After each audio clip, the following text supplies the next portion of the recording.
This is the teacher's first day as a tutor. The girl is blind. Due to the lack of hearing, she has never been able to speak since she was a child. It is because of her physical disability that she is paranoid inside. She can't express herself like a normal person, so she always used violent ways to vent out her parents' love and incorrect guidance. She also developed many bad habits. She is already 6 years old. She is a little devil. When she is grumpy or in a bad mood, she hurts people. If she doesn't like it, she will lie on the floor and roll around. And often, when she needed the right guidance, her mother makes the mistake of using candy to pacify her. This leads her to be more reckless. At the slightest sign of displeasure, she would throw punches and kicks. The first day the teacher came, the girl grabbed her hand and smelled it, touching the stranger in front of her with her fingertips. Then she angrily grabbed the teacher's suitcase, grabbed her hat, jacket, glasses, imitated the teacher's appearance, until she retrieved a doll from the suitcase. Only then did she stop. Looking at the girl's love for it, the teacher immediately grabbed her hand. She began to teach her the sign language of dolls. The girl was very smart. After just one feel, she was able to make the corresponding sign language skillfully. But when the teacher took the doll away from her, the girl became agitated. The teacher tried to make her understand that this was not right. Instead,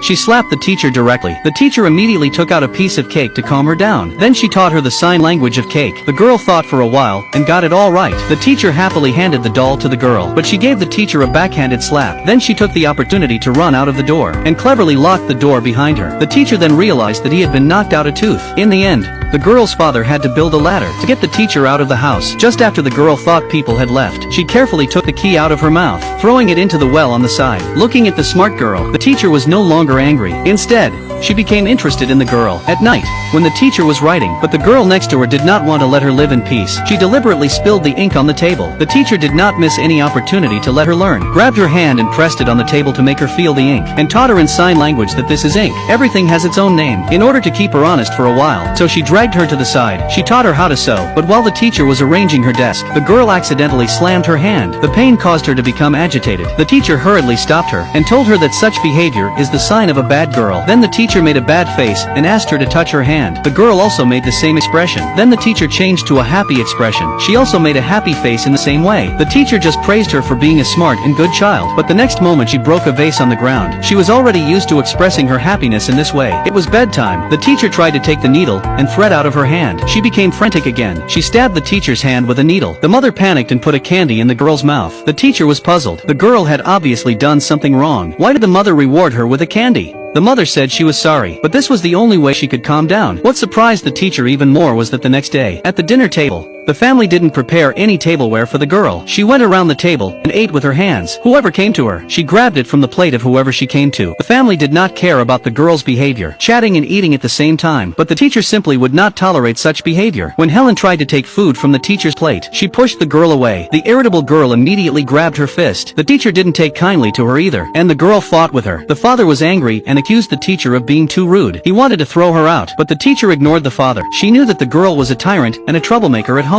If she didn't stop and correct her, if she was not stopped and corrected, and if she continued to be tolerated, the girl will only get worse. What she needs is not pity. Love is not about spoiling a child into an animal. She needs to be taught to be more human. The teacher threw everyone out of the restaurant. She wants to teach the stubborn, naughty, beastly Helen how to eat.